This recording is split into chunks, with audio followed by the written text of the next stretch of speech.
Hi ಎಲ್ಲರಿಗೂ ನಮಸ್ಕಾರ, welcome back to my channel. ಇವತ್ತಿನ ವಿಡಿಯೋದಲ್ಲಿ ನಾನು ಮೊಟ್ಟೆ ಸಾಂಬಾರು ಮಾಡೋದಕ್ಕೆ ಫಸ್ಟ್ ಇಲ್ಲಿ ಮೊಟ್ಟೆನ ನಾನೊಂದು 4ರಿಂದ 5 ಮೊಟ್ಟೆನ ತೊಗೊಂಡು ಬೇಯಕ್ಕೆ ಇಟ್ಟಿದ್ದೀನಿ.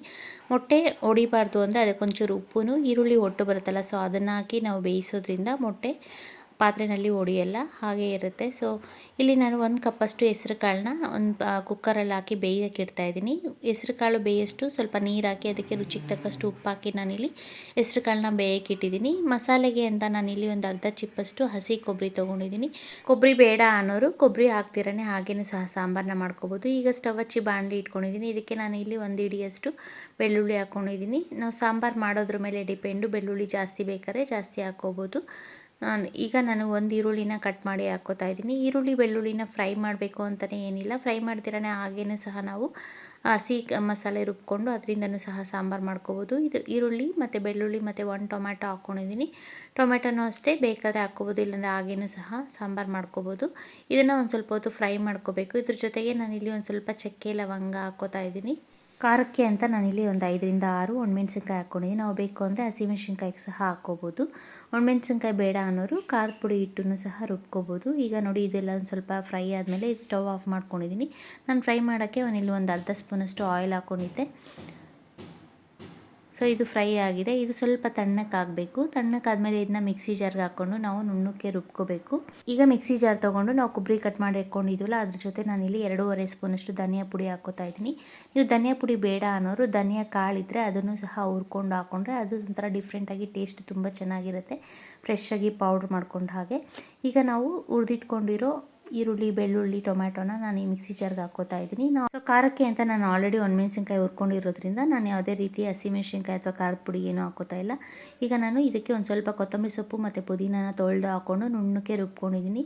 ಸೊ ಈ ರೀತಿ ನುಣ್ಣಕ್ಕೆ ರುಬ್ಕೋಬೇಕು. ರುಬ್ಕೊಂಡಿರೋದನ್ನು ಒಂದು ಪಾತ್ರೆಗೆ ಹಾಕ್ಕೊಂಡು ಮಿಕ್ಸಿ ಜಾರಲ್ಲಿ ಉಳಿದಿರೋ ಮಸಾಲೆಗೆ ಒಂದು ಸ್ವಲ್ಪ ನೀರು ಹಾಕಿ ಮಿಕ್ಸ್ ಮಾಡಿ ಹಾಕ್ಕೋತಾ ಇದ್ದೀನಿ. ನಾವು ಬೇಕು ಅಂದರೆ ಸ್ಟಾರ್ಟಿಂಗ್ಗೆ ಒಗ್ಗರಣೆ ಹಾಕ್ಬಿಟ್ಟು ಆಮೇಲೇನು ಸಹ ಮಸಾಲೆ ಹಾಕಿ ಮಿಕ್ಸ್ ಮಾಡ್ಕೋಬೋದು. ನಾನಿಲ್ಲಿ ಲಾಸ್ಟಲ್ಲಿ ಒಗ್ಗರಣೆ ಹಾಕೋದ್ರಿಂದ ಪಾತ್ರೆಗೆ ಡೈರೆಕ್ಟಾಗಿ ನಾವು ರುಬ್ಕೊಂಡಿರೋ ಮಸಾಲೆನೇ ಹಾಕಿ ಮಿಕ್ಸ್ ಮಾಡ್ಕೋತಾ ಇದ್ದೀನಿ.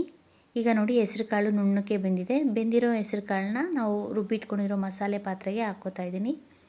ಹಾಕಿ ಮಸಾಲೆ ಜೊತೆ ಹೆಸರು ಕಾಳನ್ನ ಚೆನ್ನಾಗಿ ಮಿಕ್ಸ್ ಮಾಡಬೇಕು. ಸೊ ಈಗ ಹೆಸರು ಕಾಳು ನಾವು ಬೇಯಿಸ್ಕೊಂಡಿದ್ವಲ್ಲ, ಆ ಕುಕ್ಕರಲ್ಲಿ ಒಂದು ಸ್ವಲ್ಪ ಹೆಸರು ಕಾಳಿತ್ತು, ಅದಕ್ಕೆ ನಾನು ಇಲ್ಲಿ ಒಂದು ಸ್ವಲ್ಪ ನೀರು ಹಾಕಿ ನಾನು ಪಾತ್ರೆಗೆ ಹಾಕ್ಕೊಂಡಿದ್ದೀನಿ. ಈಗ ಹೆಸರು ಕಾಳು ಮತ್ತು ಮಸಾಲೆನ ಚೆನ್ನಾಗಿ ಮಿಕ್ಸ್ ಮಾಡಿ ಇದಕ್ಕೆ ನಾನು ಇಲ್ಲಿ ರುಚಿಗೆ ತಕ್ಕಷ್ಟು ಉಪ್ಪು ಹಾಕ್ಕೋತಾ ಇದ್ದೀನಿ. ಇದು ತುಂಬ ಗಟ್ಟಿ ಅನಿಸಿದ್ರೆ ನಮಗೆ ನಾವು ಸಾಂಬಾರಿಗೆ ಒಂದು ಸ್ವಲ್ಪ ನೀರು ಹಾಕಿ ಬೇಯಿಸ್ಕೋಬೋದು. ನಾನು ಆಲ್ರೆಡಿ ಮೊಟ್ಟೆ ಬೇಯಿಸಿಟ್ಕೊಂಡಿರೋದನ್ನ ಅದನ್ನ ಸಿಪ್ಪೆ ಸುಲಿದು ಸೈಡಿಗೆ ಇಟ್ಕೊಂಡಿದ್ದೀನಿ. ಸೊ ನೋಡಿ, ಹೆಸರು ಕಾಳು ಮೊಟ್ಟೆ ಸಾಂಬಾರು ಮಾಡೋದಕ್ಕೆ ಸಾಂಬಾರು ರೆಡಿಯಾಗಿದೆ. ಈ ಮೊಟ್ಟೆ ನಾವು ಸೈಡಲ್ಲಿ ಬೇಯಿಸಿಟ್ಕೊಂಡಿರ್ತೀವಲ್ಲ, ಅದನ್ನು ನಾನಿಲ್ಲಿ ಒಂದು ಕುದಿ ಬಂದಮೇಲೆ ಹಾಕ್ಕೋತಾ ಇದ್ದೀನಿ. ಸೊ ನಾವು ಆಲ್ರೆಡಿ ಬೇಯಿಸಿಟ್ಕೊಂಡಿರೋದನ್ನ ಮೊಟ್ಟೆನ ಸ್ಟಾರ್ಟಿಂಗ್ ಹಾಕ್ಬಿಟ್ರೆ ಮೊಟ್ಟೆ ನುಣ್ಣಕ್ಕಾಗ್ಬಿಡುತ್ತೆ ಅಂತ ನಾನು ಮೊಟ್ಟೆನ ಹಾಕ್ಕೋತಾ ಇಲ್ಲ. ನೋಡಿ, ಇದು ಒಂದು ಕುದಿ ಬಂದಿದೆ. ಈಗ ನಾನು ಇದಕ್ಕೆ ಒಗ್ಗರಣೆ ಹಾಕ್ಕೊಂಡಿದ್ದೀನಿ, ಸಾಸಿವೆ ಒಗ್ಗರಣೆ ಹಾಕ್ಕೊಂಡಿದ್ದೀನಿ. ಸೊ ಕೆಲವರು ಮೊಟ್ಟೆ ಸಾಂಬಾರಿಗೆ ಒಗ್ಗರಣೆ ಏನೂ ಹಾಕಲ್ಲ, ಹಾಗೆಯೇ ಮಾಡ್ಕೋತಾರೆ, ಕುದಿಸ್ಬಿಟ್ಟು ಮಾಡ್ಕೋತಾರೆ. ಸೊ ಈಗ ನಾನು ಒಗ್ಗರಣೆ ಹಾಕಿ ಇದನ್ನು ಮಿಕ್ಸ್ ಮಾಡಿ ಆದಮೇಲೆ ಇದಕ್ಕೆ ತುಂಬ ಗಟ್ಟಿಯಾಗಿರುತ್ತೆ, ಒಂದು ಸ್ವಲ್ಪ ನೀರು ಹಾಕ್ಕೋತಾ ಇದ್ದೀನಿ. ನೀರು ಹಾಕಿ ಇದನ್ನು ಒಂದು 2 ಕುದಿ ಬರೋವರೆಗೂ ಚೆನ್ನಾಗಿ ಕುದಿಸ್ಕೋಬೇಕು. ಈಗ ನಾನಿಲ್ಲಿ ಬೇಯಿಸಿಟ್ಕೊಂಡಿರೋ ಮೊಟ್ಟೆನ ಹಾಕ್ಕೋತಾ ಇದ್ದೀನಿ. ಮೊಟ್ಟೆನ ಈ ರೀತಿ ಅರ್ಧಕ್ಕೆ ಕಟ್ ಮಾಡಿ ಆದರೂ ಹಾಕ್ಕೋಬೋದು, ಇಲ್ಲಾಂದರೆ ಫುಲ್ ಮೊಟ್ಟೆ ಬೇಕು ಅಂದರೆ ಹಾಗೆಯೇ ಫುಲ್ ಮೊಟ್ಟೆನೂ ಸಹ ಹಾಕ್ಕೋಬೋದು. ನಾನಿಲ್ಲಿ ಅರ್ಧ ಪೀಸ್ ಮಾಡಿ ಹಾಕ್ಕೋತಾ ಇದ್ದೀನಿ. ಕೆಲವರು 4 ಪೀಸ್ ಮಾಡಿನೂ ಸಹ ಮೊಟ್ಟೆನ ಹಾಕ್ಕೋತಾರೆ ಸಣ್ಣ ಸಣ್ಣದಾಗಿ.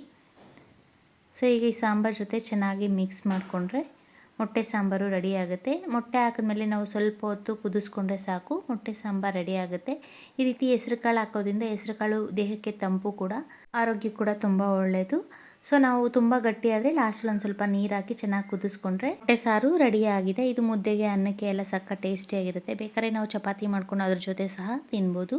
ಈ ಚಳಿಗೆ ಈ ರೀತಿ ಬಿಸಿ ಬಿಸಿ ಮುದ್ದೆ ಜೊತೆ ಸಾಂಬಾರು ತಿಂತಾ ಇದ್ರೆ ಸಕ್ಕ ಟೇಸ್ಟಿಯಾಗಿರುತ್ತೆ. ಸೊ ನಾನು ಮಾಡೋ ವೀಡಿಯೋಸ್ ನಿಮ್ಗೆ ಇಷ್ಟ ಆದರೆ ಲೈಕ್ ಮಾಡಿ, ಶೇರ್ ಮಾಡಿ ಮತ್ತು ಸಬ್ಸ್ಕ್ರೈಬ್ ಮಾಡಿ. Thank you. Thanks for watching.